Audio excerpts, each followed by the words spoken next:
Welcome back to the Candid Conversation Show. My name is Muriel, and on the show, we discuss topics that are unspoken and taboo in our community. Our guest tonight is Dominique Battle. She is a board-certified counselor, certified family therapist, and a registered mental health counselor intern. We will be discussing topics that affect many women, postpartum depression. Welcome to Candid Conversations, Dominique. Thank you guys for having me. I really appreciate it. You're welcome. The viewers requested this topic tonight. I'm so excited to have you here. But before we jump into that conversation, we do want to get to know a little bit about you. Can you tell us where you were born? Tell us a little bit about your childhood. Definitely. I was born in New York. Okay. My dad is Haitian. My mom is American. All right. But I was raised primarily in Georgia. I spent some time in Miami, but not too much. Okay. So I completed high school and undergraduate school in Georgia. Okay. I went on to graduate from college with my bachelor's degree. I have 2 master's degrees, and I'm currently pursuing my go, PhD girl. My goodness. You go. in organizational development. I have a 14-year-old. I have an amazing husband. I also suffered an infant loss when I was in high school. sorry I about do that. have another daughter that's no longer here. Sorry about that. I love mental health, and I love everything that I do. I have 2 private practices, one in Tampa, Florida, and one in Winter Park, Florida. Wow. And I have over 8 years of experience, education and training, now that I think about it. You are busy. Yes, yes, very busy. That is great. As my sister said, as Ruby said, this conversation has been asked by the viewers. We have been asked to bring someone in here and talk about postpartum depression. A lot of women do not want to talk about it. A lot of women do want to talk about it, but they don't know where to go Right. or who to speak to. So tell us about your experiences with postpartum depression. Well, my personal experiences with postpartum depression started when I was in high school. Okay. I did get pregnant when I was 16. I had my daughter when I was 17. Okay. So I did fall into that statistic, and that was something that was rough Yes. for me. Didn't stop you, though. Didn't stop me. Yes. I allowed things to kind of push me and catapult me forward. But I know that most women, or all women, don't have the same Right. mindset or the experiences to teach them that. So I did have a child. I gave birth when I was 17 years old. My child lived for a day. And then she died the next day. So Today sorry is about that. March 10th is actually her birthday. Oh, wow. So that was difficult for me. So sorry. Thank you. Thank you. I appreciate that.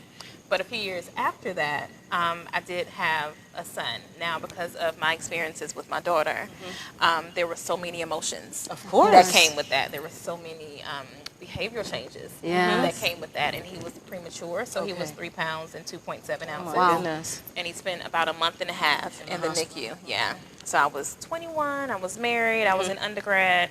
And I didn't know how to deal with it all. Okay. And it really, really took me to a dark place. So you end up getting some counseling? I did. I did see one of the school counselors on campus that really, really helped me a lot. Okay. She helped me to understand some of the messages that we have in our heads Yes. about what it means to be a mom, what it means to be a black mom, how we have this superwoman Yes. syndrome. Mentality, Right. right. And Definitely so we want to do it all, we want to have it all, which is what I was trying to do. Yes. And it just Yeah. wasn't working. No. It was not Yeah. You working. can't do it all. Definitely not. But no, my counselor did really, really help me Okay. understand a lot of things. And I was able to come out stronger because of it. I see. Yeah. Wow. I'm trying. I see. From So your- that's one of the reasons. Go ahead. Sorry. So that's one of the reasons as well that you chose this profession. Definitely. So you can help other definitely. women. Yeah, definitely one of the reasons. Okay. That's great. We need that. We need the help. Yes. I know my niece is going through that right now. Yes. Yeah. Yeah, we definitely all need it. Absolutely. Why do you feel that it's important for us to have this type of conversation regarding postpartum depression? What is it? Postpartum depression is a mood disorder that we experience during pregnancy and right after childbirth up to a year. And of course, we have the baby blues Yes. once we have a baby. But a lot of women kind of put the two together Okay. and don't really know how to separate it from this is just the baby blues and this is where I need to probably get some more help. The baby blues in and of itself affects 70 to 80% of women. Okay. So that does affect a lot of people where they have the different mood changes and Right. the mood swings and the irritability. But what turns it from baby blues to postpartum is where those particular symptoms are more severe and they last a little bit longer. Right. So baby blues last from maybe a few days after birth up into maybe about 2 weeks. Okay. Postpartum can last up to 6 months to a year. Right. And you can go from having the mood swings, the irritability, the fatigue, the shame and guilt, Okay. to the more severe part of postpartum where you are having thoughts of wanting to harm your child Right. Oh. or wanting to harm yourself. Right. Because you have this fear of not being a mother. So it's a very debilitating Yes. disease. So when that takes place, or when you get to that point, and either you ask for help, or somebody realizes that, wait a minute, something's not right, does the doctor then start? Do they give medication, or is there just counseling that takes place? They can. So medication and counseling are the two treatments that we try to enforce when Okay. it comes to that. But if you can experience postpartum before you have the baby. Right. So because you can also experience it during pregnancy, Okay. then they try to not give medication if they So don't you have can to. experience that. You can during experience pregnancy? it during pregnancy. Okay. And once they realized it, they even changed the name of it and how we diagnose. Okay. So it's gone from, for the most part, postpartum depression to peripartum Yeah. depression. I was surprised to see that. Yeah. Because you can experience it on both. Yeah. So if the patient or the woman is pregnant, then they try not to give medication. But if it's on the more severe side and there are thoughts of suicide, thoughts of harm, Have to. then they have to. But you definitely want to talk to your physician Absolutely. about the things that you're experiencing. Okay. And just to one of the things that I think is the most important is that I want women to be aware of their power and aware that you are the expert of your body. right. So regardless of what anybody says, if you know that you're having these feelings Right. and you know that these things are affecting you, Right. to tell your doctor. If he's not listening, go to another doctor. And Right. if they're not listening, go to another Another one doctor, right. to make sure that you're being heard and that you're, being cared for in the way that you should be. Good. What are some of the common myths out there that they talk about with So many. postpartum depression? One of the common myths is that it only happens in women. And so men, up to 10% of men who are new fathers Right. can experience postpartum depression within 3 to 6 months of pregnancy. I have heard that. Yeah, most people don't think that that's the case. A myth about it is that you're a bad parent or you're a bad mother because you're feeling these feelings. So whenever, we on social media, in our families, in all of these different arenas, we're told that being a mom is joyous and Right. it should be amazing. And we should have the, the baby showers. Right. But for the women who find motherhood to be difficult, that can be sort of a shaming experience. And so they think that they're a bad mother Right. because they find motherhood difficult and it's not Right. enjoyable for them. And so just knowing that it's not because you're a bad parent. Right. It is actually a chemical imbalance. Yes. There's nothing that you can do to prevent it. Right. There's nothing that you can do to stop it once No. it happens. It is absolutely not your fault if this thing, Yeah. decides to appear Okay. in your life. And it's not in all women. It's not in all No. women. No. It's in maybe about, it affects 1 to 7 women Okay. who are either pregnant or after childbirth. So it's not in all, Right. but it's definitely in a good amount of women. Okay. So what I like to tell women is to ask doctors or ask physicians or counselors for early mental health screenings. Oh, okay. Because there are certain risk factors that not necessarily predict, because you can't really predict it, but it can say, hey, these things are here. Let's make sure that we watch out for this Yes. in this particular woman. And some of those risk factors are low income. If you have depression before you got pregnant, Okay. then you're more likely to get postpartum depression once you have the baby. If you have a family history of depression, even if you've never experienced it, then that can be a risk factor for Wow. you. Really? If the dad isn't involved, if you don't have family support or social And support. you're by yourself. pretty much. Exactly. Yeah. Can you share some of the symptoms that are associated with this? Sure. Feelings of hopelessness, so feeling like your situation has no end Right. and that you need to do something terrible to get out of it. Feeling a lot of guilt because you do feel like it should be a joyous experience and you don't feel that joy. Right.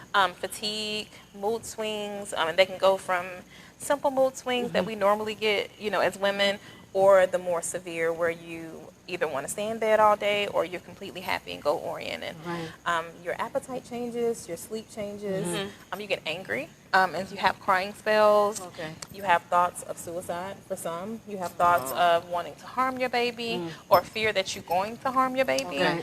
So if any of these things come up, difficulty in concentrating, things like that. You need to then speak to someone. Definitely. Okay.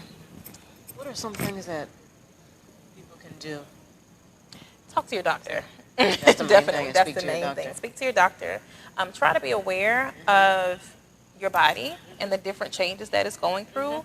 Try to maintain your idea of what your baseline is, so how you normally act, Right. and compare that to where you are now. Ask, do research, read books. There are so many books out there on Okay. the symptoms, on what to look out for. Talk to your friends, because sometimes if you don't have the strength or the courage to call somebody, Your Right. friend will. they will. Your friend, your spouse, your Exactly. whatever family Exactly. member. And to know that you're not alone. Right. Yes. You're not yes. alone. So how can we support somebody with postpartum depression? What can we do?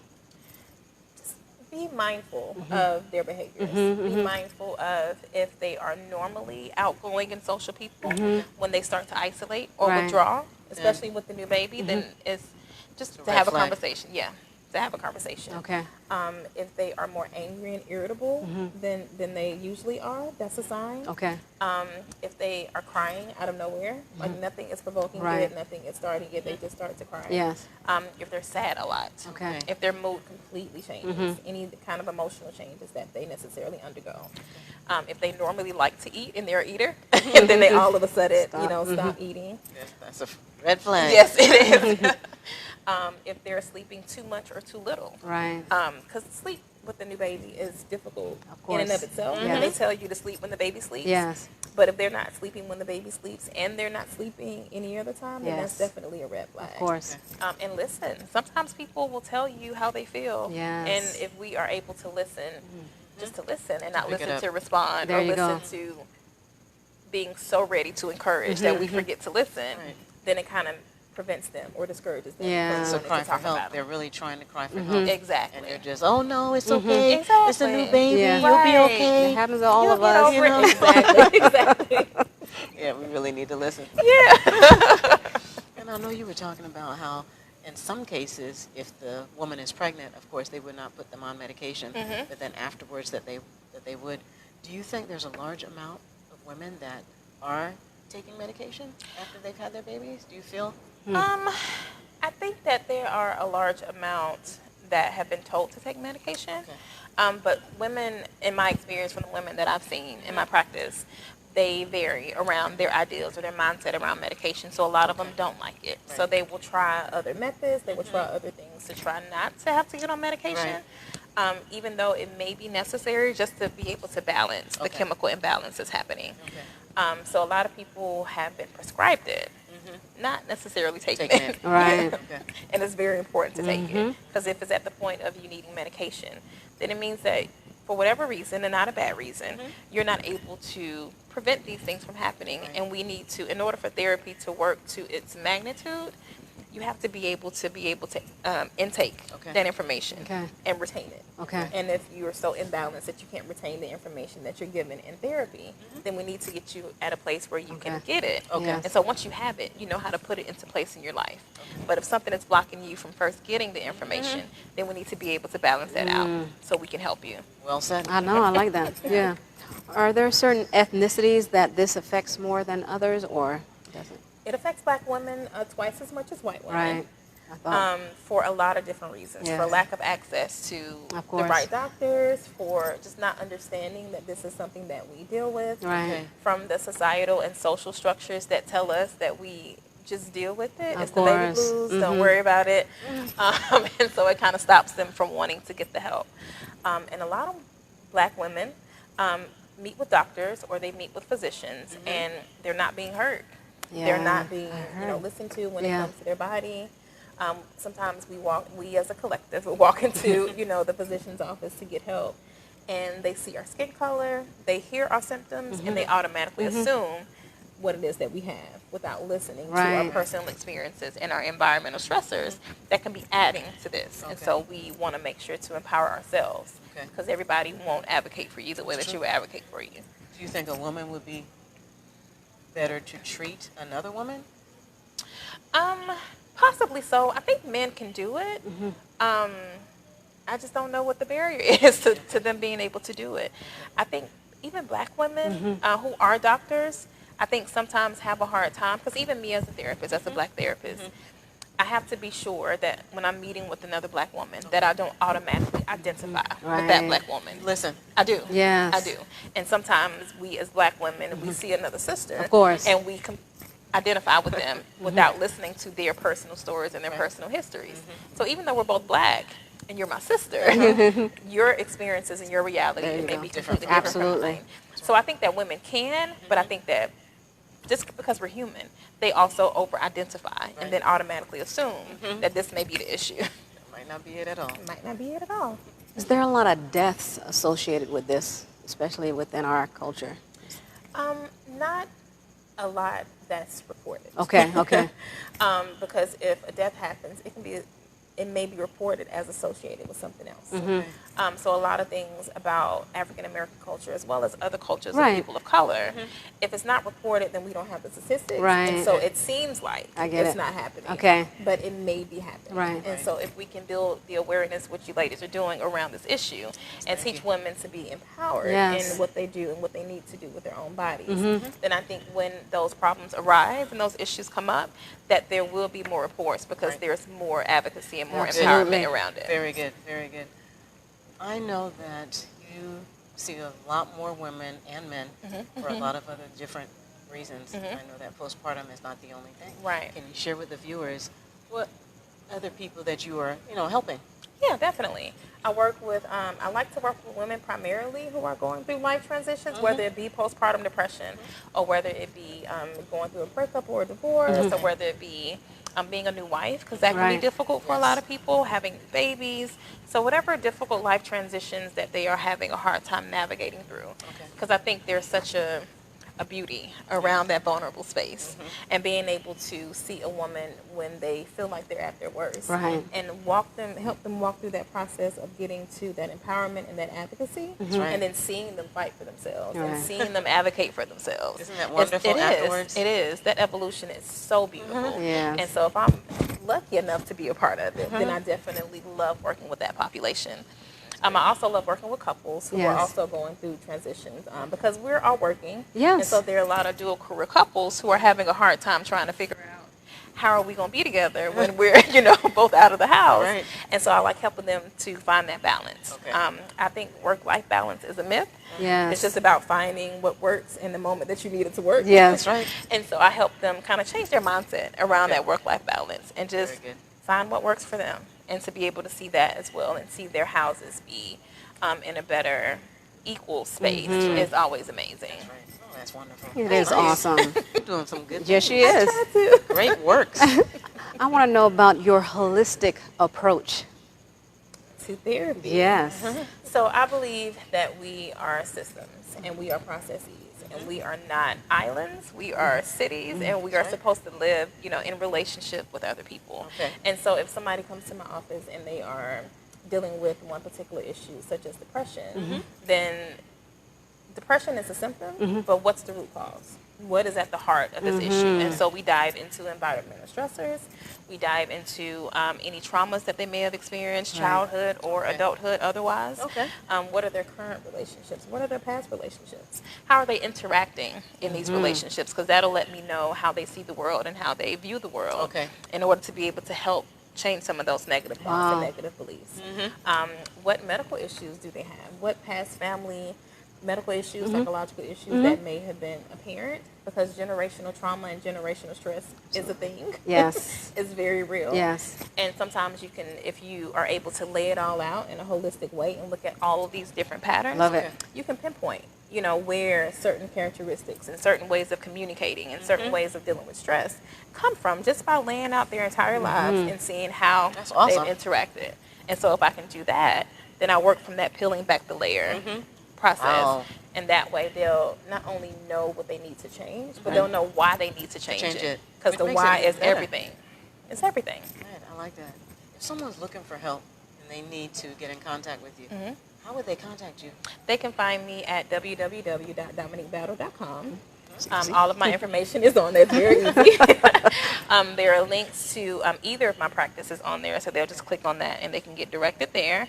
My phone number is on there. My email is dominiquembattle@gmail.com. So they can find me on there as well. I'm very approachable. Yeah. I'm very Yes, conversational when it comes to working with them and talking with them. And so I don't like for it to feel like a formal process. Right. Because then that can be intimidating. That's right. But I feel like if it's more conversational, Yes. then it seems less like work and more like you're just diving into your own life. And then you come to the end of therapy and it's like, oh, we were doing was it. things. I know. Right. I love it. What else does Dominique have going on? Anything else that you have going on that you want to share with the viewers? Or I am currently in the process of adding a consulting piece to my Okay. business to be able to, because some women may not need therapy, but they know that they are in the phase of their lives and they're just trying to get to the next one, Okay. and they just need steps. Okay. Yes. And so in that area, I want to be able to work on those steps. Good. Nice. I did say that I'm in my PhD program in organizational Yes. development. You so I wanna did, but be say it again. I'm getting my PhD That's right. in organizational development and change, and I want to be able to, help because we spend so much time at work. Yes. We spend most of our time, Yes. most of our days at work, and so I want to be able to look at the systems and the processes that are happening in businesses and organizations, Okay. and be able to have a woman who's dealing with postpartum and be able to help them navigate that space, and let them keep their jobs, and then Yes. still let them, be able to go home. That is I feel like nice. we go to work and everything is supposed to disappear. Right. And our bodies and our minds don't work No. that way. And so Gotta I shut want to off. be able to get there and try to help Yeah. where I can. Oh my Doing so much. That's gosh. great. Thank we need you. that because Yes. you're getting all the women from all different avenues. I That's just the love goal. it. Listen, we're going to definitely have to have you back on because course. this conversation has to keep going. I agree. It has to keep going, so we're going to have you back on. And we're so glad with what you're doing in the community. You're just Thank making a you. lot of changes, so thank you. Thank you. All Thank you right. guys. for Keep it having up. me. I appreciate it. I will. Thank you all for tuning in. Please tune in next Tuesday at 6 p.m. for another transformational show. In closing, postpartum depression affects 1 in 7 women during or after pregnancy. Symptoms may vary, but can include crying more often than usual, feelings of anger, withdrawing from loved ones, feeling numb or disconnected from your baby, worrying that you will hurt the baby, or feeling guilty about not being a good mom, or doubting your ability to care for the baby. You are not crazy, you are not a bad mom, and you are not alone. Things will get better. You will not feel this way forever. If you are not feeling right, then probably you're not. It's okay to reach out and find professional help. The more we talk about postpartum depression, the less taboo it becomes. Thank you for tuning in to Candid Conversations.